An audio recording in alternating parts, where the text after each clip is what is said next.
میرا وحید لاہور کے گنجان آباد علاقے میں اماں اپنے بیٹے، بہو اور پوتے سفیان کے ساتھ رہتی تھی۔ اماں کا پوتا سفیان بہت اچھا لڑکا تھا۔ وہ سب سے بہت پیار کرتا تھا اور سب کا بہت خیال رکھتا تھا۔ خصوصاً اسے جانوروں سے بہت پیار تھا۔ جتنا اسے جانوروں سے پیار تھا اتنا ہی اس کی دادی جانوروں سے نفرت کرتی تھی۔ ایک دن سفیان کہیں سے ایک بہت پیاری بلی لے آیا۔ اس کی دادوں نے بہت شور مچایا لیکن سفیان نے اس کی ایک نہ سنی اور بلی کو اپنے گھر میں رکھ لیا۔ اماں ہر وقت اس فکر میں رہتی تھیں کہ کہیں بلی میرے بستر پر نہ سو جائے اور برتنوں میں منہ نہ ڈالے، کیونکہ بلی سب گھر والوں سے مانوس تھی اور اس کے بستروں میں گھس کر بیٹھ جاتی تھی۔ اماں بہت صفائی پسند اور سخت مزاج خاتون تھیں اور وہ بلی کو گھر سے نکالنے کی فکر میں رہتی تھیں۔ چونکہ وہ اپنے پوتے سے بہت پیار کرتی تھیں، اس وجہ سے اسے برداشت کر رہی تھیں۔ پھر ایسا ہوا کہ بلی کچھ دنوں کے لیے غائب ہو گئی اور کہیں دکھائی نہیں دے رہی تھی، تو اماں نے شکر ادا کیا کہ اس مصیبت سے تو چھٹکارا حاصل ہوا۔ ایک دن اماں سو رہی تھیں کہ ان کے کانوں میں ہلکی ہلکی میاؤں کی آوازیں آنے لگیں۔ اماں فوراً اٹھ کے بیٹھ گئیں اور ادھر ادھر نظریں دوڑانے لگیں۔ جب سارے کمرے متلاشی نظروں سے دیکھا تو اسے ایک کونے میں بلی اپنے دو ننھے منھے بچوں کے ساتھ بیٹھی ہوئی نظر آئی۔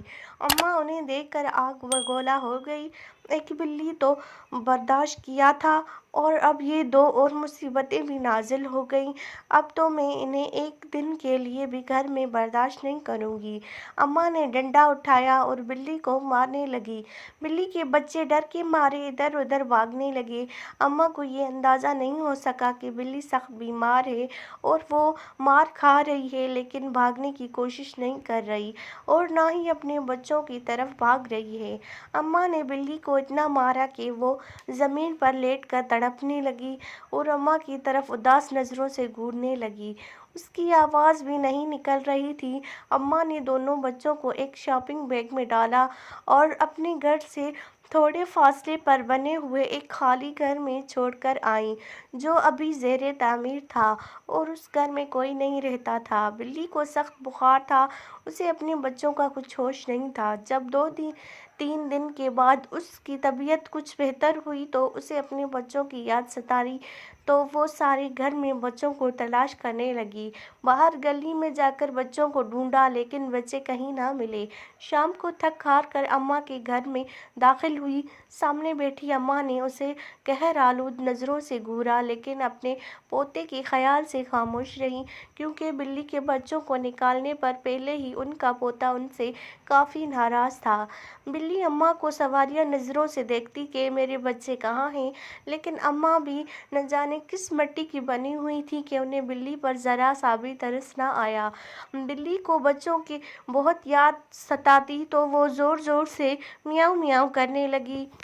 اماں نے ایک بار پھر ڈنڈا اٹھایا اور بلی کو مارنا شروع کر دیا۔ سفیان نے جب یہ دیکھا تو اس سے برداشت نہیں ہوا۔ اس نے دادی کے ہاتھ سے ڈنڈا چھین لیا اور کہنے لگا، دادو کچھ تو خدا کا خوف کریں، ایک تو اس کے بچوں کو اس سے جدا کر دیا، دوسرا اسے بھی یہاں نہیں رہنے دیتی۔ اماں نے اسے ڈانٹا اور غصے سے کہا، دفع ہو جاؤ اور جا کر اپنے کمرے میں سو جاؤ۔ سفیان نے بلی کو اٹھایا اور اپنے کمرے میں چلا گیا۔ ابھی اس واقعے کو 2 دن ہی ہوئے تھے کہ اماں کو فالج کا حملہ ہو گیا۔ سفیان کی امی صبح ناشتہ بنانے کے لیے اٹھیں تو انہیں ساس کے کمرے سے ان کی عجیب و غریب آوازیں سنائی دیں۔ وہ بھاگ کر ان کے کمرے میں گئیں تو دیکھا کہ اماں ٹیڑھی میڑھی زمین پر گری پڑی ہیں۔ ان کی ایک سائیڈ مفلوج ہو چکی ہے، بار بار سر اوپر اٹھا رہی تھیں لیکن اٹھ نہیں سکتی تھیں۔ اتنے میں سفیان بھی کمرے میں آ گیا۔